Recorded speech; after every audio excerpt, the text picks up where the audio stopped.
J'étais heureux de voir des manadiers vraiment dans la joie d'y participer, qui avaient hâte d'effectuer leur passage. On a vu beaucoup d'applications dans le travail, des manades y compris et l'ensemble de ce virage qui a fait débat, mais en fait qui n'est pas un débat parce qu'on a bien vu que tout s'est déroulé dans la meilleure des manières. Je veux saluer bien entendu la ville de Nîmes et les équipes de Nîmes Métropole qui ont fait en sorte que ce moment soit fantastique, et ce matin on a pu voir que tant sur la sécurité que sur le spectacle, tout le monde était au rendez-vous. Sur l'ensemble de la manifestation et de l'action portée par Nîmes Métropole et la ville de Nîmes, on peut dire que la manifestation s'est très bien passée. J'en profite pour remercier les services de Nîmes Métropole et de la ville de Nîmes pour cette action qui a été remarquée et remarquable. Vous l'avez vu, le palmarès des 3 premiers se tient à très peu. La technicité que requiert ce parcours fait que nous avons des bons cavaliers avec de très bonnes tenues à cheval et un parcours qui reste malgré tout très difficile.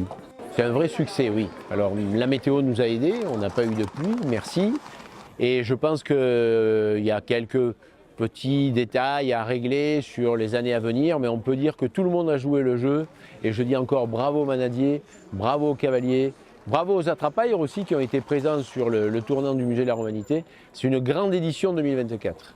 C'est exactement l'essence même de ce qu'on essaie d'insuffler, c'est la notion de concours, donc de rivalité, bien entendu dans le respect, on l'a vu aujourd'hui, et comme vous l'avez précisé, il y a très peu d'écart entre le premier et le second, mais on voit que la manade de Vaud a récupéré cette première place, et on va dire que Nîmes lui sourit plutôt bien, puisqu'il y a 2 ans, pour la première édition de la finale à Nîmes, la manade de Vaud l'avait déjà emportée dans cette ville. Très content parce qu'on avait gagné aussi en 2022 ici même pour la Feria. Donc c'est les 2 années qu'on gagne ce fonds à Nîmes, c'est très grand plaisir. Déjà de revenir faire la finale ici, c'est vraiment plaisant. Ça s'est très bien passé entre les cavaliers, les taureaux étaient bien placés. Mais après j'ai vu beaucoup de malades aussi passer très bien, donc le résultat a été très dur et les points très serrés.